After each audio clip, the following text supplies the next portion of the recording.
Hello, everybody.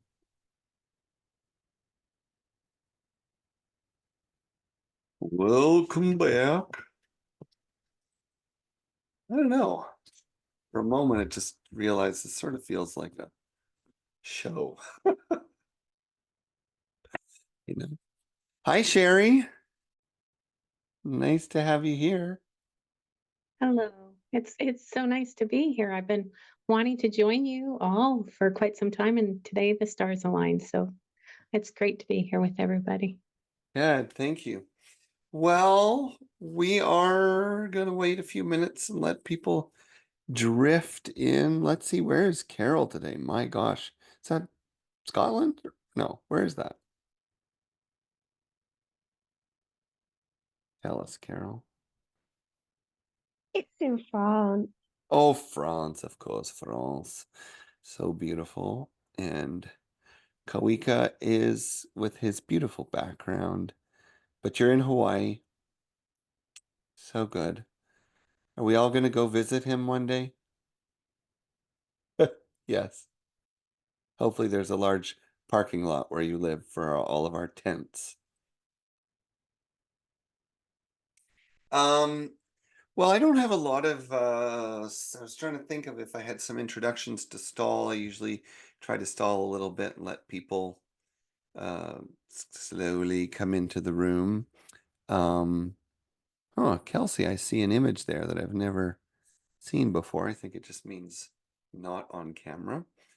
But does anybody, I don't know, before we get started, have any questions or comments or just some sort of more mundane, sort of logistical type things to ask or share?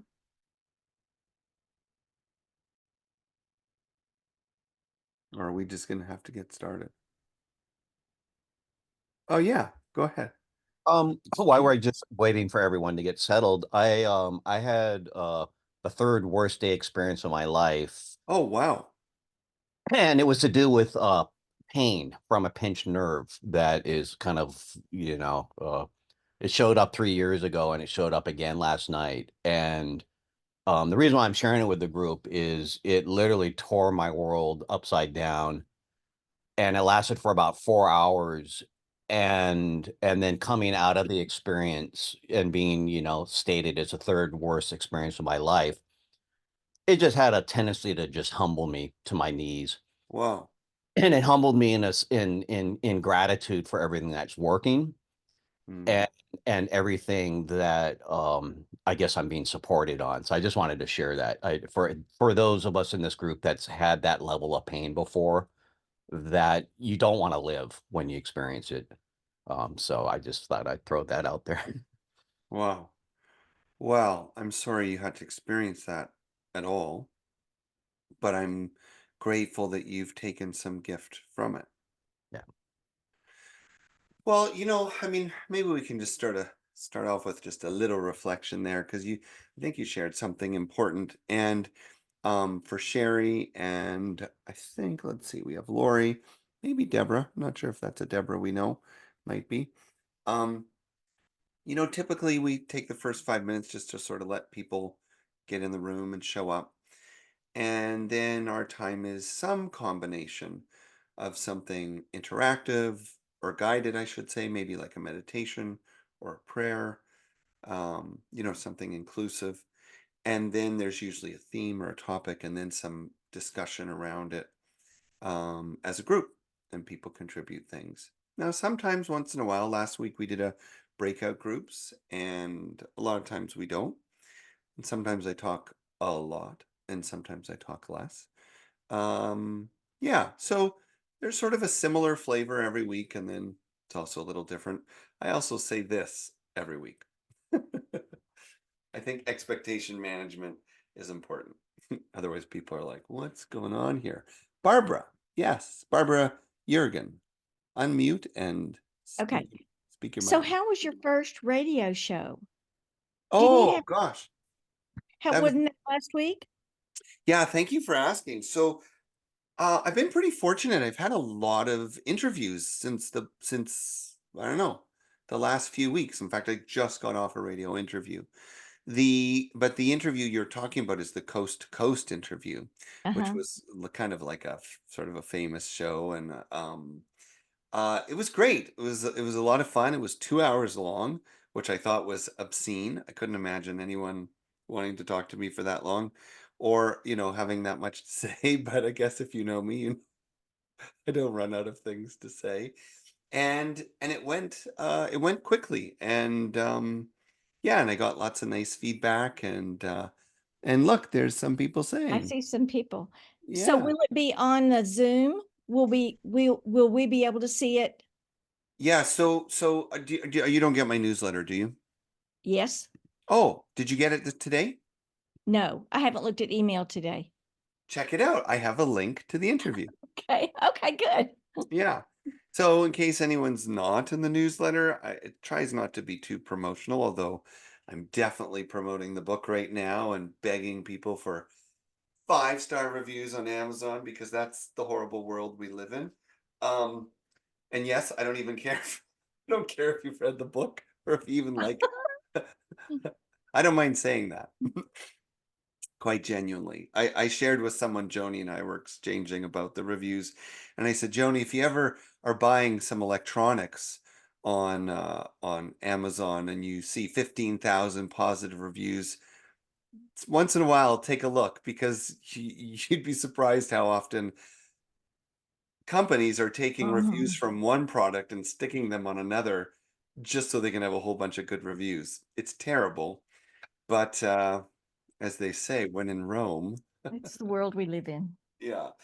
Um, but I will say something else about that, which about the interviews, is that I'm finding myself surprised at just how practical this topic of spiritual experience feels for me, and interestingly, David just shared this thing about pain. I think the thing that's so powerful about spiritual experiences is that they tend, especially if we do what, and do you prefer to be called David or Koika? Sorry, you're muted, so I Oh, don't. sorry, Kavika or David's fine. Kavika. So, I'm making a note that it's a V. So what Kavika did was really the most we could ask anyone to do of any experience or practice, which is to not only feel it through, but to take the time to ask ourselves, what can we learn? What is it showing us? And it's funny, because if you do that with just about any special moment of your day, a strange coincidence, a synchronicity, the feeling like you've been somewhere before, an aha moment, just a moment of surprising peace that jumps on you when you're, I don't know, waiting at a gas station. If you ask the question, like, what did that feel like? And what is it showing me, or what is it teaching me? But more often than not, just like what Kavika shared, you're going to find something very powerful right there. And at the heart of its power, these experiences are shifting our perspective. And I think that's what you provided for us, Kavika, which is when we hold, it could even just be getting a cold, you know, or something more terrible like what you experienced. But when we hold it, we ask, what does this teach me about life? There's so much richness there. And what happens with a new perspective is then the next experience falls into it, which means that the next time we have that, we we Mhm. are already in a place of feeling sympathetic for those, or empathetic for those Mhm. who suffer continuously, or we are already in a perspective where we hold the vastness of time around the difficult things that we're going through, and they cease to be philosophical and they become infinitely practical. Lanny, yes. Well, Kamika and I shared last week about health issues. And what I'm going through now is another level of autoimmune, whatever. And my adrenals have been working to the bazillionth degree. So energy is such an issue. And I had an image that I've been working on, and whenever I want to look at it, my body gets really tensed up. Like it's like it doesn't want to leave my body. You know, the ego is holding on to that negativity, whatever you want to call it, you know, and it's just really yucky. I guess that's the only word I could say. But working on similar stuff, at least, and looking at the perspective of it, you know, like where did this next level come from? So that's where I'm at. And what, just for practicality's sake, when you say you were looking, do you say you were looking at an image, like an actual image? Yeah, well, I'm very visual, and I have a PT guy who's worked on me forever, and he says he's a neurological PT, and he says there's something happened to my body. He can't tell me what, whatever, that's causing this pain. And I went into an image mode, and I saw myself in this deep well. It was a really muddy well, and I was trying to climb out of it. And my next image was, I don't want the well, I just opened up the whole space, and I wanted to see the world instead of being in that well. But I'm still processing that. So the image is, and then I'm working with my therapist to, you know, as soon as I start working it, my body gets really tensed up. It just is like yucky. So I'm trying to see what the lesson in it for me is. You know, why do I let that happen? So that's where I'm at. Boy, Lanny, thank you. You just gave me this little inspiration for something that I want to share now. And so let's shift into our experiential mode. And I saw that Reverend Jeffrey came in and Joan came in. Thank you, Joan. I always want to call you Joni. I don't know if that's okay. That seems weird for me to assume. But I did want to make a special shout out to you because you sent me the loveliest email. And then I wanted to wait till I had thoughtful time to reply. And I never found thoughtful time. So I am thanking you so much for sending me that note. So listen, let's take a moment and breathe together. And then I think I'd like to tell you a story. And Lanny has set the stage for the story. And then from the story, I would love to inspire a little conversation and hear from anyone who wants to share. So you'll see what that's about in a moment. So all we're going to do to start, just something simple. We're not going to do anything too long or fancy to kick off, but I'm going to invite you to sit comfortably but alert, to close your eyes if you can, and if you're willing, as I like to say, if you don't want to seem like the only one person that's staring at all the rest of us with our eyes closed. So take a nice breath in through your nose, big, big, big, big, big, big breath in, hold it a moment, and then just notice what's going on in your body. And then when you're ready, breathing it out. And then we're going to do the same thing again, which is breathing deeply in and holding it, and then taking a moment to notice what's going on in your heart. What are you feeling today? And then when you're ready, big exhale. And again, big breath in through the nose, long, slow inhale and hold.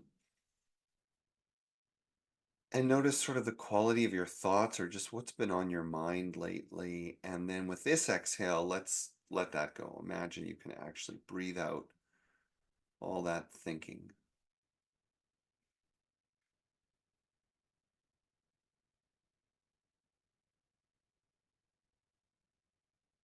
And your next inhale in through the nose, big breath, hold it again. This time you're going to concentrate on the exhale as long as you possibly can exhale. And you may choose to infuse your exhale with an intention to release.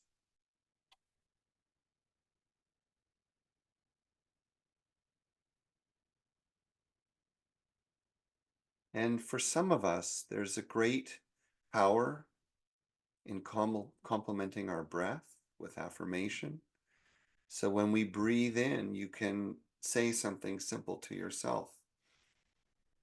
I welcome the healing, love, light, and energy of this moment to fulfill, restore, and heal me, or whatever you want to say.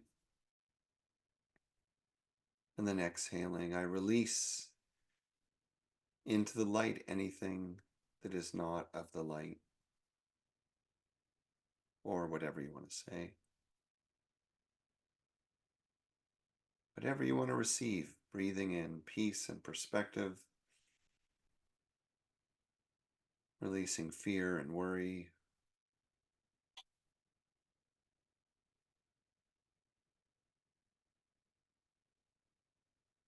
One of the affirmations I love for myself, I breathe in, I'm open and ready to receive,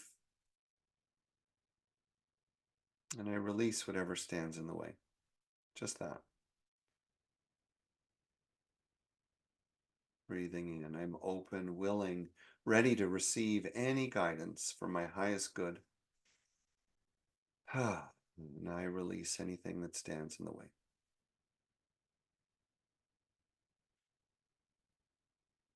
Just work with that as long as you like, and then when you're ready, settling into the quietness that's building within you and around you.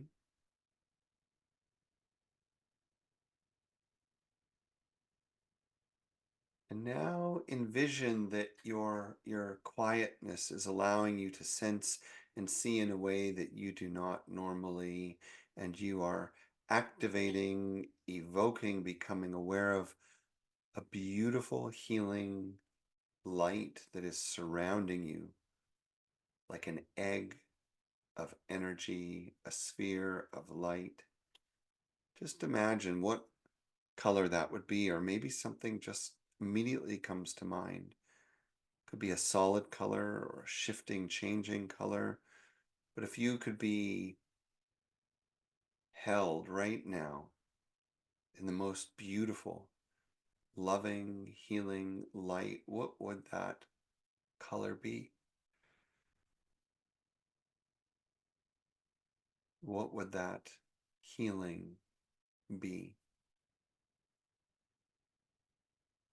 What would that feel like or look like?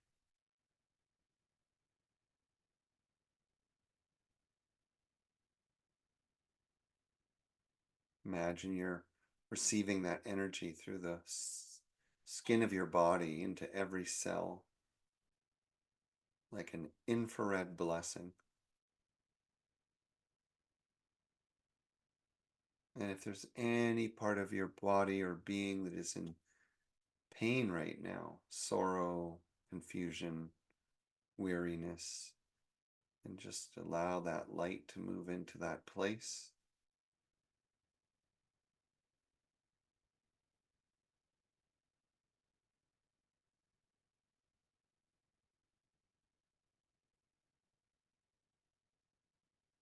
And then when you're ready, we'll come back to the group, maintaining that energy. And if you choose, imagining the whole group held by that same beautiful healing force.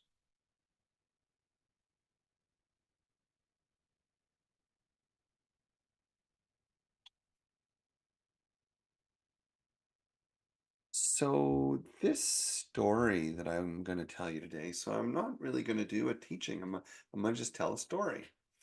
And it's a story we've just about heard already once today. But I want to share it again and hear what you think about it, hear what you think it means, and ask you some other questions. Some of you, I hope and assume, have heard the story before. And well, anyway, this is what I know. Once upon a time, in a far off land, there was a frog that lived in a dark, dark place at the bottom of a well. Wasn't a particularly deep well, but it was deep enough. Water seeped in through the lowest walls and up through the sandy soil at the bottom. And so the frog kind of would hop along at the dark stones that lined the well. And there was enough, enough to live on. Some bugs, water, not a lot of light down there, but enough. And one day, high up above, in the beautiful blue-green world around, a large turtle came. And the turtle, smelling the water of the well, came to the edge and peered over. And of course, was disappointed to see how far the water was down. But as the turtle looked, it thought it saw a frog down there. It said, "Hey, what are you doing down there?" The frog, who had never been out of the well and had never talked to a turtle, looked up and was at first terrified. "What's that voice? Who's there? What's going on? Calm down, it's just me. I'm up here." "What are you doing up there?" said the frog. "You're going to get killed. No one goes up there." Turtle kind of looked around like, "What are you talking about? You need to come up here and see what you're talking about." "Oh no," said the frog.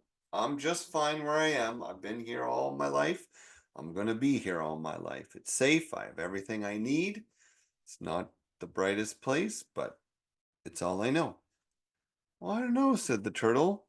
"I think you might be mistaken. I think there might be more to life than the well that you know." The frog laughed, just laughed, even at the words, the well and more to life. I mean, really, what on earth was this crazy turtle talking about? And you can imagine, if you'd never been outside that well, the idea that there was anything good or worthy beyond it just didn't make any sense at all. So the frog sort of laughed and really tried to move on from the conversation, saying to the turtle, "Well, maybe you need to come down here. Maybe you need to see what real life is all about. I don't know where you come from. I don't know where you're going, but pretty sure it's not good. So have a nice day. Or you're certainly welcome to come to the good side with me." Well, the turtle, just thought this frog was crazy and moves on. A little while later, some days, some weeks pass, and something curious happens. The well begins to dry up, and the frog uh, begins to worry until eventually there's no water left. The frog is on the moist ground, the bottom of the well. But as the water dries up and now the ground becomes more dry, there cease to be bugs, there cease to be insects, and the frog is starting to become desperate. The frog needs water to live, needs the bugs to live, and thinks, is it possible that that turtle was right? That there's something else beyond this situation that I'm in? Well, you can guess what happens. It takes too long. The turtle or the frog is really beginning to lose its vitality when it decides, I barely have the strength to get out. It's now or never. I need to go. And so little by little, stone by stone, moving around the well, the frog comes to the top and is astonished. Its eyes are burning at first. Its skin is burning at first. The sun so bright, the wind so cold, so many feelings and so much to see: the rolling grasses, the trees blowing in the breeze, in the distance, a river, further beyond a lake. There's insects and butterflies and flowers. The frog can't believe its mind. Well, the story could certainly continue, or we could just stop there. I sort of imagine that the frog goes and, has something to eat, maybe lives in the river for a while.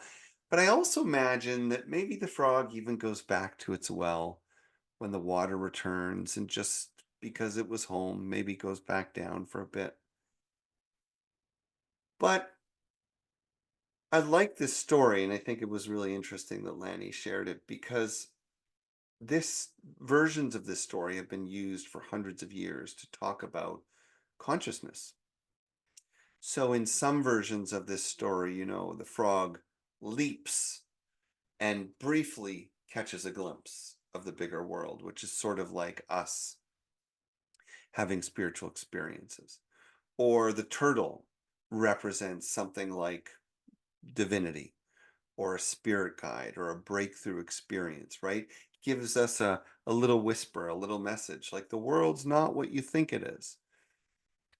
But one of the things, or a couple of things that I also find compelling in the story is, first of all, the fact that without the willingness to look, the frog is really left until it has no other choice but to go in search out of desperation. And I think that is so true of the world and the spiritual path.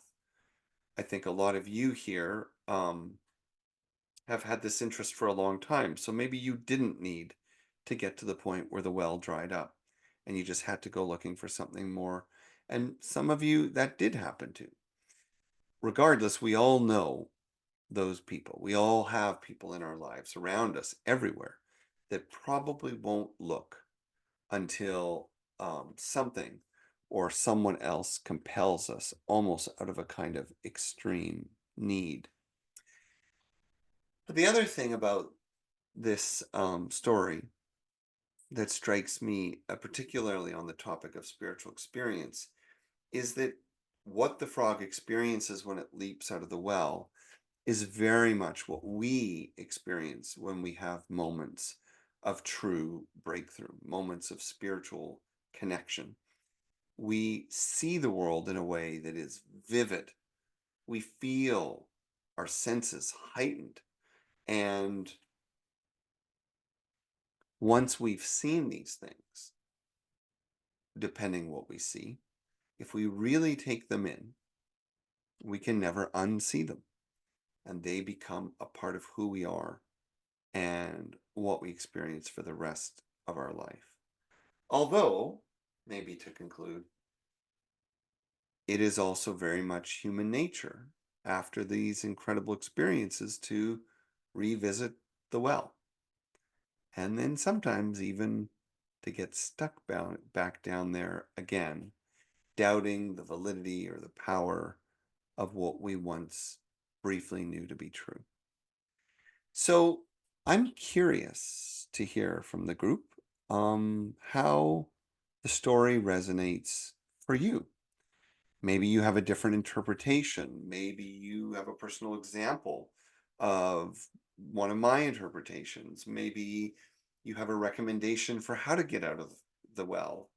But I would love to hear any or all of the responses and reactions to what this story means for you. And if no one volunteers quickly, I'm going to pick someone. Oh, you're really going to make me do it. All right. Joan. All right, Joni, you're going to go next because I know you love stories and I know you talk to a lot of people down in the well. All right, Joan, hello, unmute yourself. Hi there. No, have Joni go first, Oh, please. no, you're No, here. really. No, Please, really. No, please. have Joni go first. Joni, you go. Oh, you sure? Yep. Okay. Well, Joni, you're now on the spot. Thank you, Okay, Joan. thanks, You Jim. thought you had a minute to gather your thoughts. Now you don't. Okay. You know what I'm going to say. And it's funny because it's just a couple of nights ago. I finished your book, and so of course, well, I don't want to I'm going to ruin it for everyone. But you sort of bring things to a close with that story. I think that was your last story in the book. Yeah. So sorry if I'm killing No. for anyone. No, it's a similar version, not quite the same, Yeah. but something Yeah. similar. So yeah, it's kind of been rattling around in my mind. And the next morning, I chose to call an old friend I've known for 30 years. And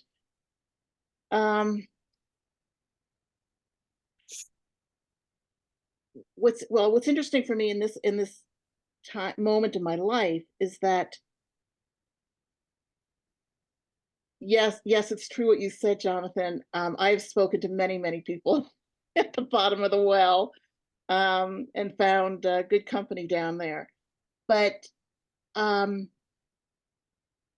not there now, and I haven't been for a while. And so now the challenge for me, one of the challenges is, how do I relate to dear beloved friends that not only are still in the bottom of the well, but this friend of mine, was either yesterday or the day before when I called her. She was letting me know that she is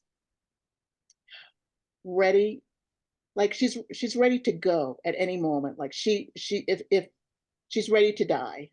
And she's just had enough of life, of the world, of the political situation. I mean, it's just everything seems to be, it's just enough.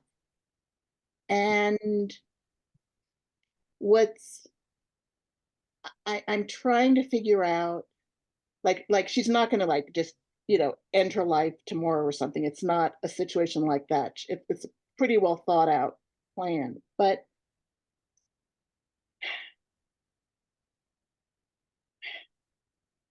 it I'm asking myself, how do I accept and be this friend's companion through her remaining days, knowing what I know, is possible, and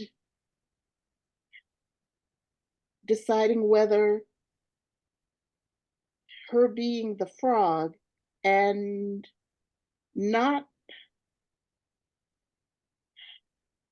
yearning for something more, accepting the bottom of the well, like you said at the beginning of the story, it's enough.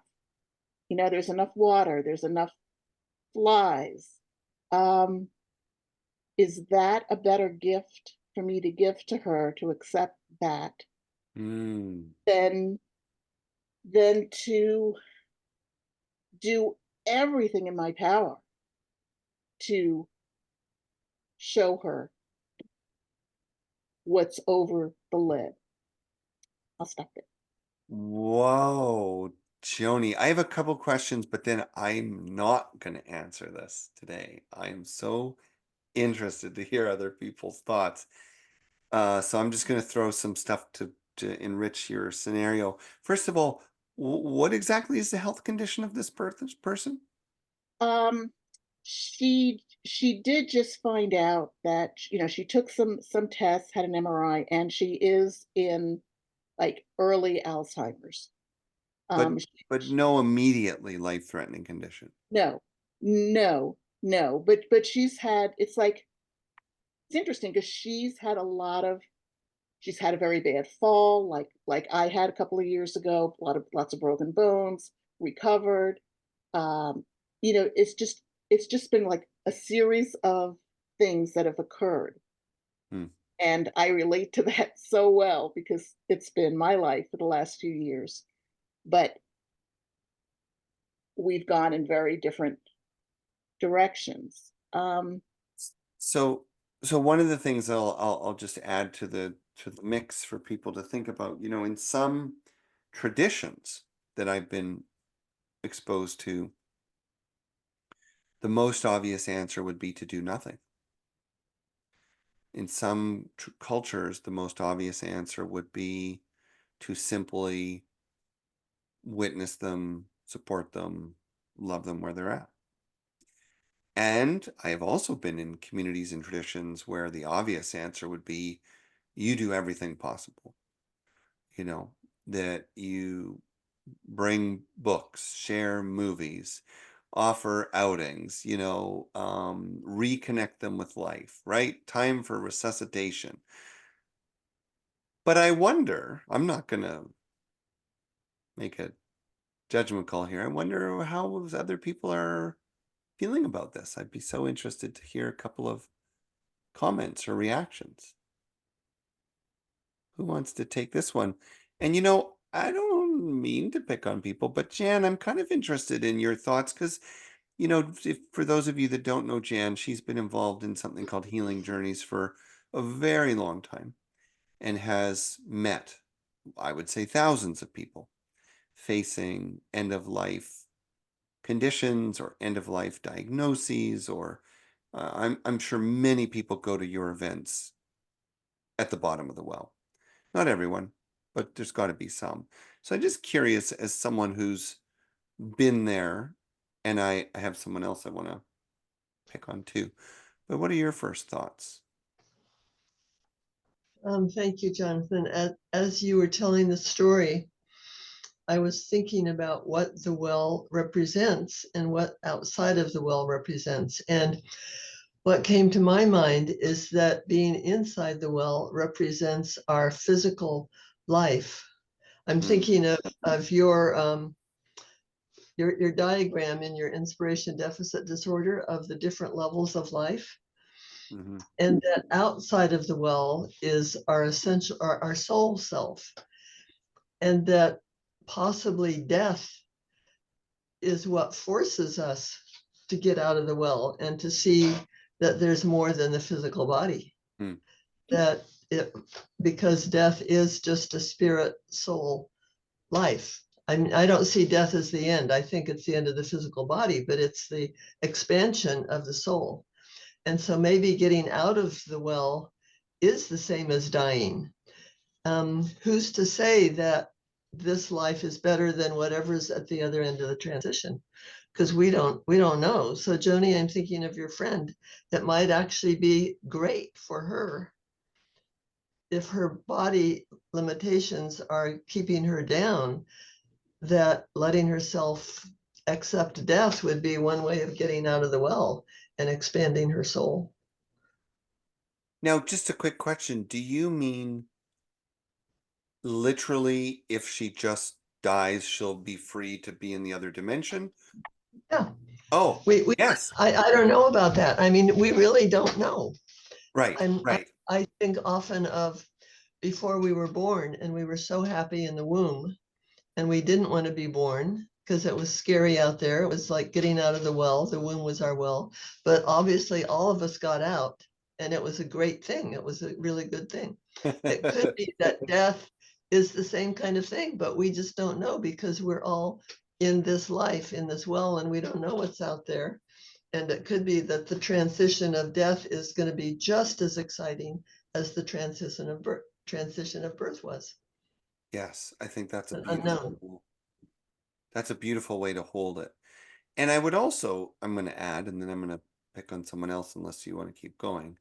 I think there's also something about allowing people to get to their limit that can sometimes move them internally out of the well, meaning not into actual death. But sometimes it's like this dark night of the soul. And that only by just giving up and saying, I'm done, I'm done, I'm done. And then waking up again. And then waking up again. That eventually that person faces a new question, which is like, oh Lord, I'm going to be here another. I thought this was going to go away, but this life thing keeps hanging on. And then all of a sudden they engage it with new eyes.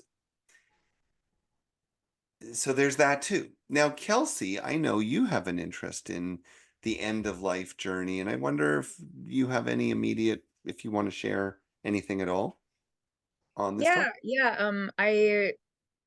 I think it also kind of goes along with what Jan's perspective on the well story as well, my takeaway from the well story.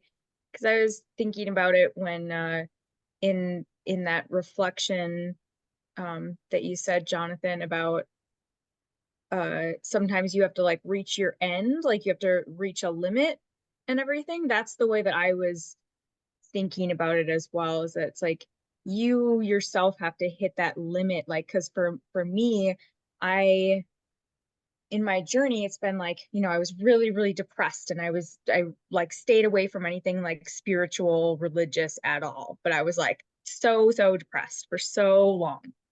And I had to like get to, like a place where I like thought it was rock bottom, but then it like really wasn't, and then it would come back, and it would be like, okay, now this is really rock bottom. But then like when I really hit it, it was like, it was me hitting this wall of like, okay, I can do all of the meditation and the mindfulness and all these things that people keep telling me about that like lead you to like spiritual experiences and whatnot.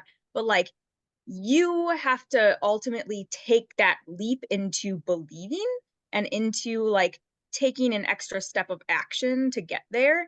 And I think it really takes that like pushing up against something that like there isn't a further step. And so it was like, I was going to remain in my eyes, like I was going to remain depressed until I like opened up this door to spiritual experience and learning about spirituality and really embracing it and like giving like that surrendering of everything. Mm, So mm, like that was definitely how I saw it. It's like it was like the surrendering into the fact that I am here experiencing this, like that's really important. And surrendering into, because it's like I kind of live my whole life surrendering into, oh, I'm gonna die, like I'm gonna die. But it was like it took me surrendering into like, oh, I'm like can also live, like it just kind of a different perspective. So it was kind of what Jan was saying, is like I had to like peek up or like get up against this to like almost touch sacred or see this, see sacred, have a relationship with that in order for me to like more fully enjoy life and for that depression to finally go away. hmm. And did that happen? Yeah. Oh, good for you. Yeah, absolutely. Absolutely. It's such a, to me, and I would love to hear from somebody else. It's such an important conversation that really pulls us into so many other things. Maybe Joan's ready to go. But for me, it expands beyond just the life and death topic.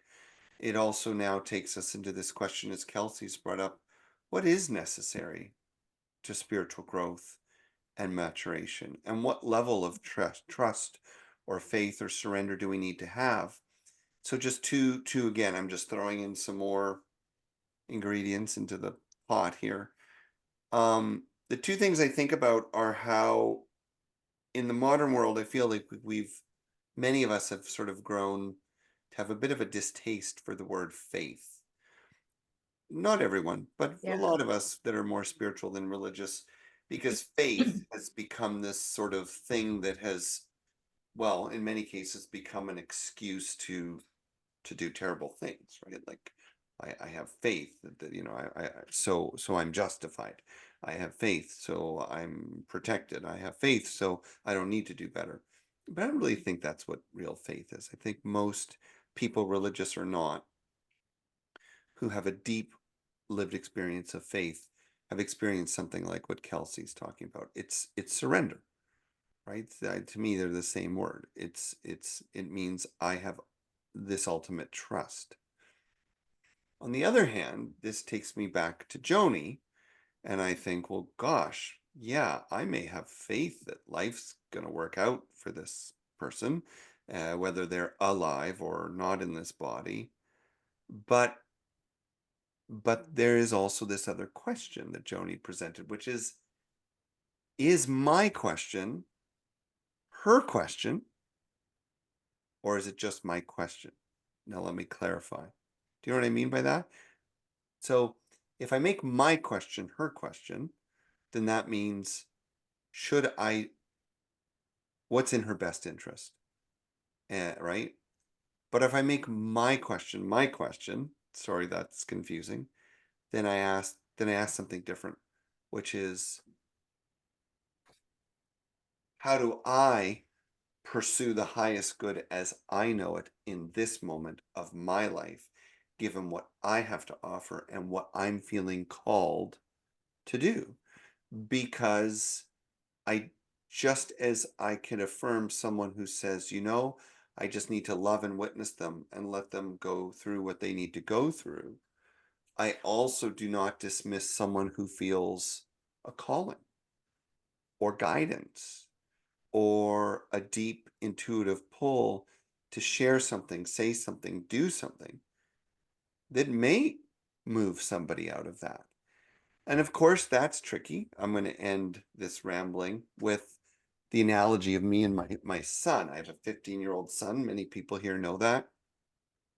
And I got to tell you, I mean, I think of myself as a natural parent. Parenting's always been pretty easy for me until teen years. Like, oh shit, I don't know what's going on. And the problem that I have is knowing when to let him just have his experience and knowing when to guide him enough so that at least he's safe, but then he can still have his experience. And knowing when to step in and say, actually, this is a moment where you need some skill development or training, and then you go have your experience. And, you turn the light just a little bit, and it could be any one of these three different things. And I don't always choose well, I don't think. So, Joan, did you have something you wanted to jump in on, or a new direction? Am I muted? No. Yeah, we hear you. You hear me? Okay. Wow. On each one, yes, but quickly, Joni, I experienced that with two different people in the last week, and they could not. I mean, they'd wake up sobbing, like, there's no reason for me to continue. And one was a really toxic, horrible breakup. The other, pretty similar, had been beaten. The guy's got a parole off, and this is in this little lovely community. And I guess I'm the one, for whatever reason, that people tell things to. I see in words, it is a gift. So Jonathan, when it's that, how do you know what to say? Like the first time this person asked me, what do you see? And I was like, soup. I mean, that was because I see it when she's like, oh my God, my mother just dropped off chicken soup. I'm like, okay, it's safe. You trust me, I can go in. But I guess quickly to Joni, does she have anything to live for? What did she have before she entered the well? Is there something that, just on a, sort of spiritual can you guide, without forcing that, can you gently share a memory where you had a time with her that was so special? Can you, just to try to connect and then gauge through that connection how to sort of, gently, because you have that responsibility. We all feel that, like, you don't want to see someone suffer and be in pain and, challenge. And yet exactly what you're saying, Jonathan, when is the space to go forward and when is the space to let them have that experience? So that would just be quick on that. Faith is really interesting when you got it into, because that was one of my things, acceptance, surrender, faith, and I had one of the best days of my life on Saturday. It was just so great. And it ended with this full moon hike and coyotes and howling and staring at the moon and being in the middle of nowhere and dropping the fear of, like, okay, there are javelinas, there are mountain lions. What are we doing here? And then I came back and found out I'm supposed to be moving into a place at the end of April. And there is massive mold throughout the whole thing. And I haven't been told, but I saw the restoration truck and I know there was a flood. And so I have all this information and I'm going back. I'm like, there's no way. That's safety. At what point do I've hired a lawyer, break the lease, blah, blah, blah, and here I was happy. I, am, whatever, but it's it's that how much do you fight? How do you go into faith? How, I'm dealing with someone.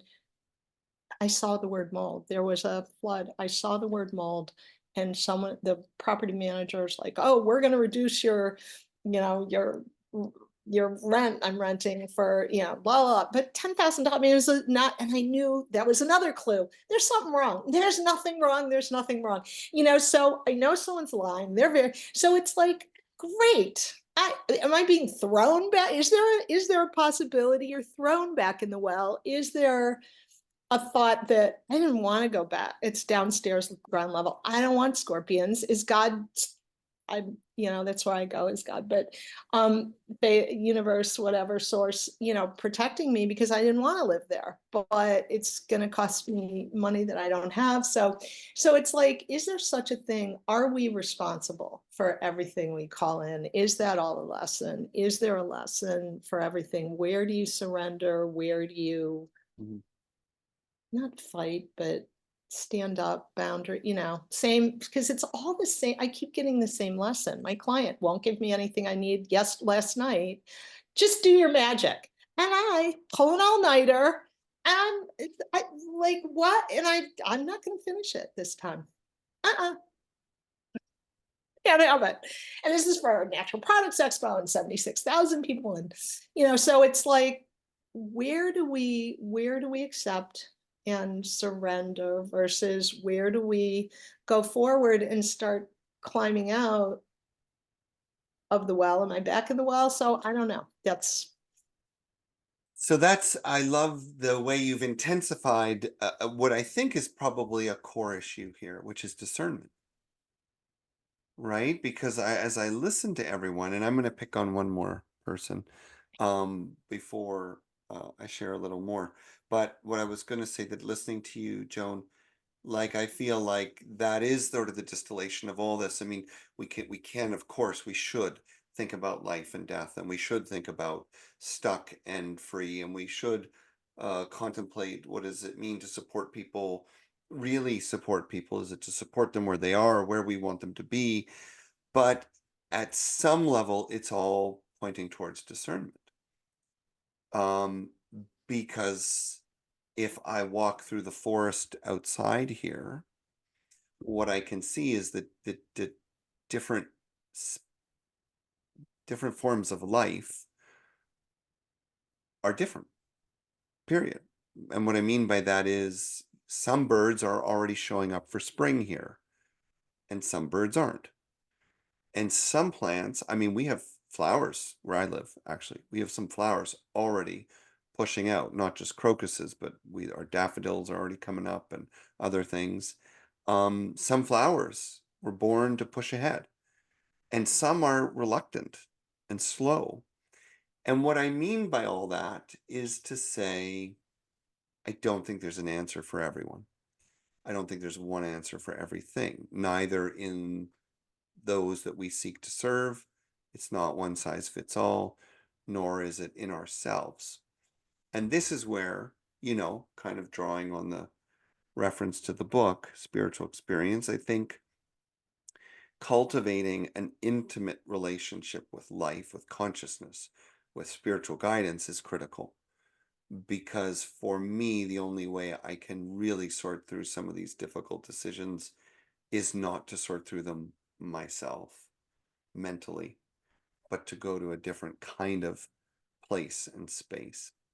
Having said that, I'm curious, and I'm sorry, I'm going to pick on a new person, Sherry.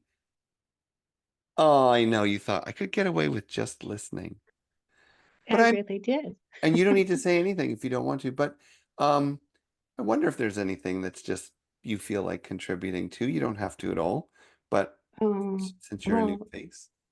thank you. I mean, it's fascinating, your discussion. There's so many things that have been running through my mind as you're sharing, everybody's sharing, and I can relate to, starting with Joni, her experience and wondering, what is it I do?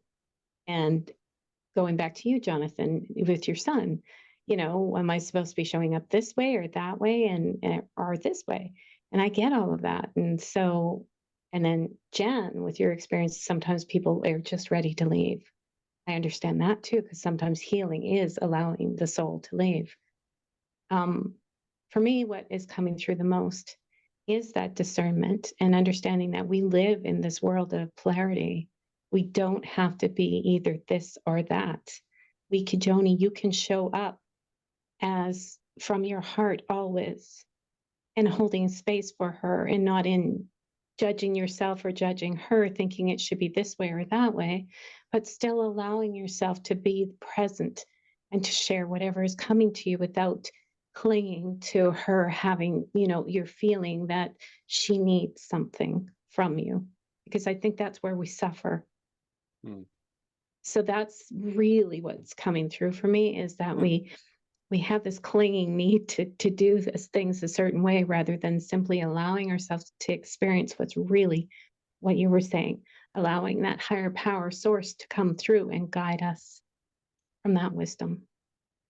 Well said. Well said. Gosh, I decided just when I invited Sherry to speak that I would do my own little intervention and ask for some guidance, because I have a way that I get guidance. It's a type of deck.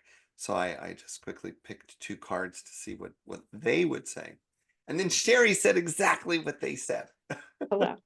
But I'm going to tell you guys what that is in just a moment. So before we come to a close, because we just have a little bit of time left, I want to check in and see if there's anyone who wanted to speak and didn't speak, or wanted to add something, or I don't know, as a book everyone should read, or whatever. Or, does anybody have something?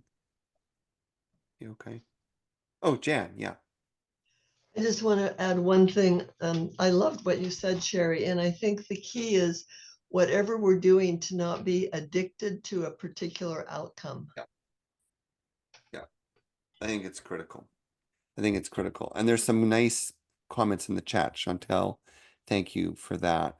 And Kelsey, surrender and taking action. And I think this is kind of where we're coming to the end. So the two cards that I got, and we can talk about cards another day, because I personally have the experience that there are some card decks where I can genuinely get direct guidance, and I've only had two decks like that in my life, but they're clear, consistent. And I've had 100 decks. I mean, I used to write for Hay House, and I'd go to conferences back in the day, and they would say, "Oh, take all the decks you want." I'd be like, "Are you sure?" And I'd go home with like a suitcase full of all the different card decks they have. But there are two that I do feel communicate to me directly. So the message I got, I wanted to share with you, and I think it's just what you're all saying right now. The first is change direction with ease, and the second is mutually beneficial venture. But let me translate what I saw. Change direction with ease has to do with this last theme that we've emphasized, which is, what I would say is follow your heart with an open mind, right? So whatever you do, and then that's the mutually beneficial venture, whatever you do to be of service, as long as it's not compromising yourself, like some sort of weird self-sacrifice, and it's not imposing, it's not expecting, it's not demanding, but it's just a genuine loving act of service, which they can take or not take, respond to or not respond to, and what they will feel above all is your loving attention. Then in that context, I don't know that we can go so wrong. I think where it gets complex, and you've all highlighted this in different ways, is when it shifts from, a deep emotional feeling, a deeply, clearly kind of guided intuition, and then it turns into, they have to hear me. They can't do this. They've got to see. And that attachment, I think, was the word Sherry used, and then Jan used the word addiction. That's where it all gets jacked up, because whether it's surrender or action, the clinging, the lack of openness, and it turns into something that's not really of higher service. So if we keep heart-centeredness in mind, that's funny, in mind, if we keep heart-centeredness as the basis of our choices, if we seek guidance, if we stay open to do things differently than we have, um, and seek highest good, well, then I don't know that you can go so wrong. But there's a lot of listening in that, and there's a lot of humility in that, and there's honoring, as Chantel said in the comment, both sides of who we are. That there is, human, like Joan said, reading the contracts and seeing who's responsible for what. And then there's also checking in with what we're really here for right now, what we're really able to face or do or choose right now. And so the interesting thing, maybe to close, is that I think it reveals something that I have always felt is a real problem in our modern world, which is we have so much more orientation around goal and outcome rather than process. And I believe the spiritual world invites us to have a beautiful process and then trust what comes of it, as opposed to figure out the right outcome and then make it happen. So maybe that's a good place to stop. Thank you, everyone. Everyone who spoke and didn't speak. People who listened and just hung out. Hope you're around. I'll be here next week. What's the card deck you're using? The one I use, I don't know what it's called because I don't have the box. It's like Messages from the Sea or something like that. I don't even know. But Show one. Yeah, sure. This is In the Light of the Moon. Yeah. It's ocean images. So I have a water thing. So beautiful. But the most important thing about all these things that I always tell people is there's no, and obviously you were just curious to see it. There's no right deck, there's no right practice. It's about something that activates connection inside you. And it's that connection that will help you reveal your intuition more than anything else. So on that note, thanks for hanging out, and I hope to see you soon. I enjoyed it. All right. Thank you, everyone. And also the people not on camera, thank you for being here.